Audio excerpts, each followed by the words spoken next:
Oi pessoal, tudo bem com vocês? Hoje a gente vai bater um papo bem importante sobre um assunto que gera muita dúvida, às vezes até um pouco de medo, né?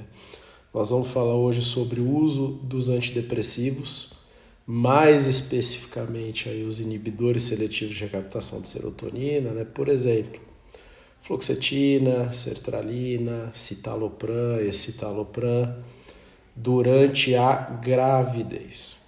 O negócio é o seguinte, dia 21 de julho agora, teve um painel da FDA, que é a agência reguladora de saúde lá dos Estados Unidos, tipo a Anvisa do Brasil, tá? E esse painel levantou uma discussão gigante sobre esse tema, né? Rolou uma treta, vamos dizer assim.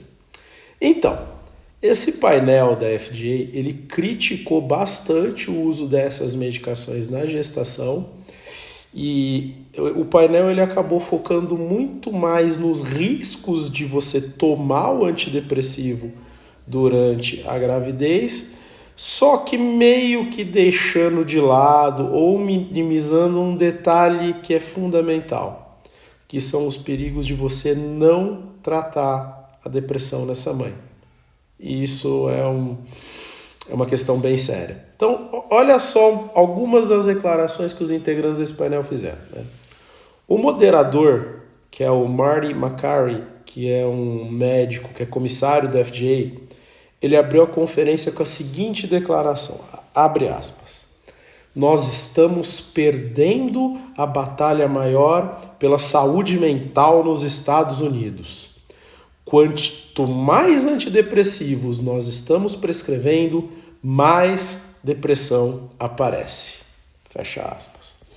Então, quando o negócio começa com uma frase do tipo, quanto mais eu rezo, mais assombração me aparece, dá para você ver aí qual que é o nível e o tipo da argumentação que vem por aí, né? Então, um outro integrante, que é o Adam Urato, que é chefe de medicina materno-fetal do Hospital Metro West, lá em Framingham, no Massachusetts, na cidade que tem muito estudo do famoso de cardiologia, ele disse o seguinte: nunca antes na história da humanidade nós alteramos tanto quimicamente os bebês em desenvolvimento. E isso está acontecendo sem nenhum alerta público real. Bom, gente, de fato é um ponto válido, tá? Só que essa é uma realidade meio que evidente por si só, né? A gente pode esquecer a realidade que a gente vive. E os estudiosos, os pesquisadores, eles já estão se debruçando sobre essa questão já há bastante tempo. O David Healy, esse é um nome mais famoso da psiquiatria, ele é fellow do Colégio Real Britânico de Psiquiatria, ele tem um centro de eletroconvulsoterapia, né? Eletroconvulsoterapia é um tratamento importante, é um tratamento válido na psiquiatria, é um tratamento que concorre com as medicações. Ele tem esse centro lá no País de Gales. E esse David Healy, ele é um crítico feroz da indústria farmacêutica e da psiquiatria em geral. Ele chega a chamar aí os psiquiatras todos de seres gananciosos, enganadores, né? Ele disse que esses antidepressivos, inibidores seletivos de recaptação de serotonina, eles estão ligados ao desenvolvimento de autismo e de outros transtornos do neurodesenvolvimento, né?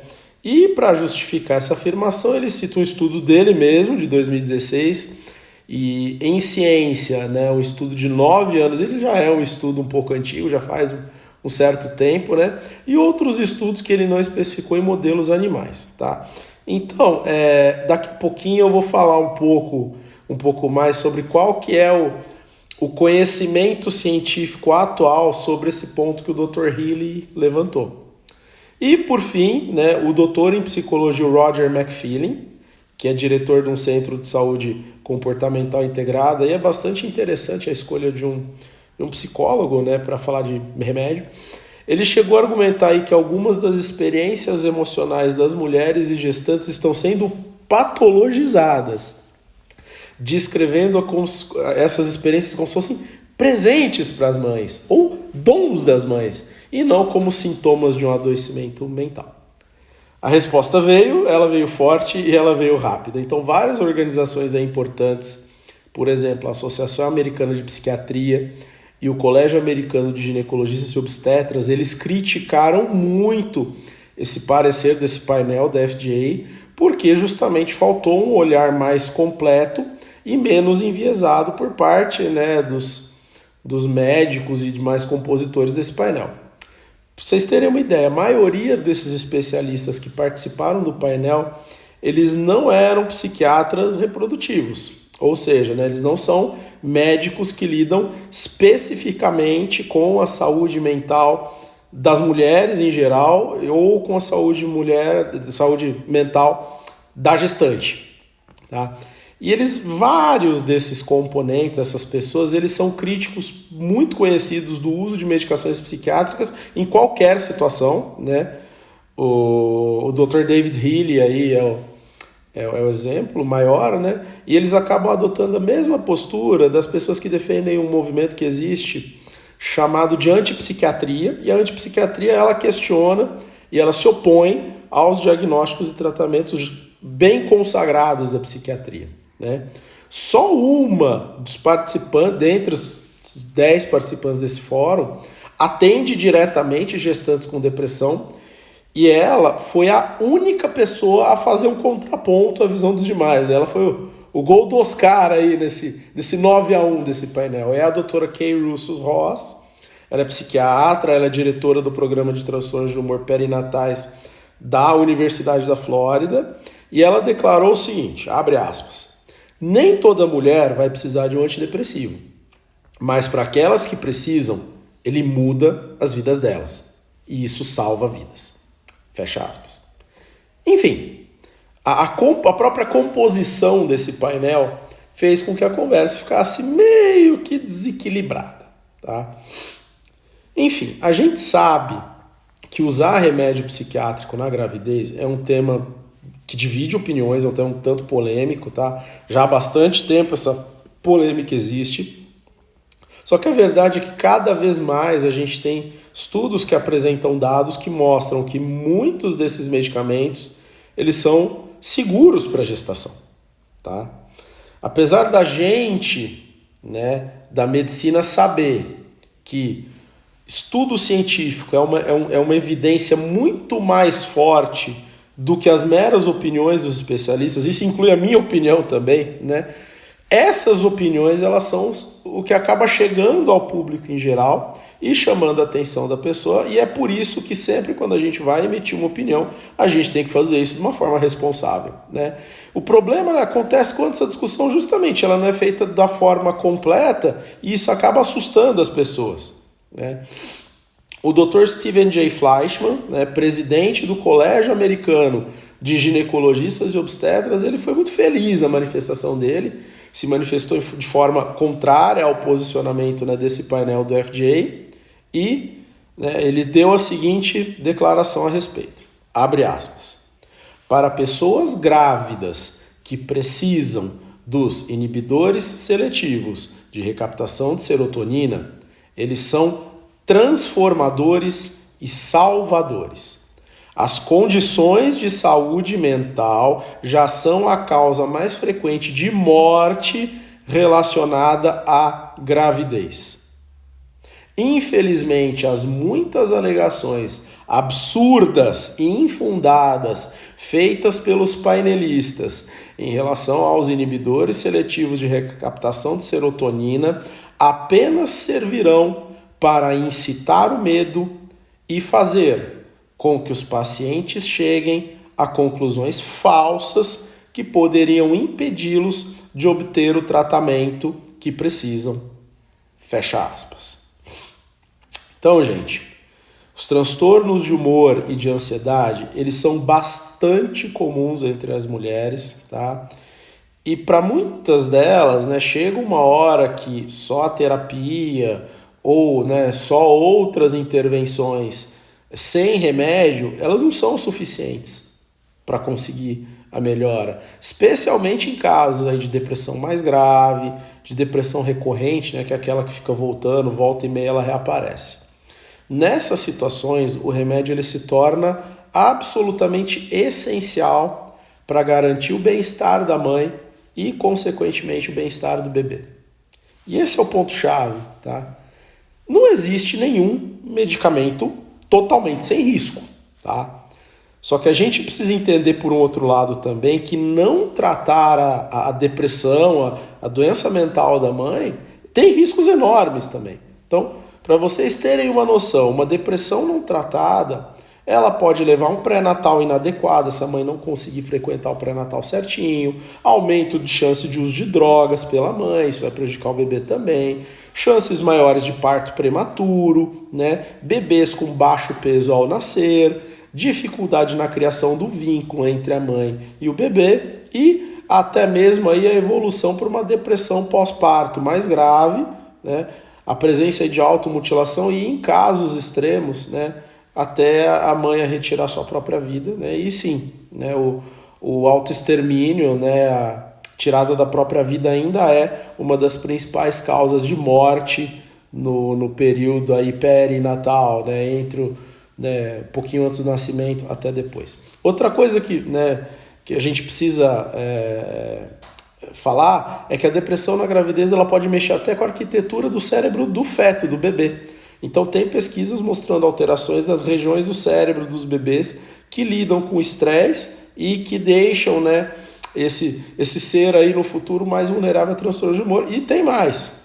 A exposição do bebê aos altos níveis aí dos hormônios, né, das substâncias químicas do estresse da mãe por causa de uma depressão não tratada pode fazer com que essa criança ela tenha mais chance de ter depressão ou de ter ansiedade na vida adulta, né? Isso é bem pesado, né?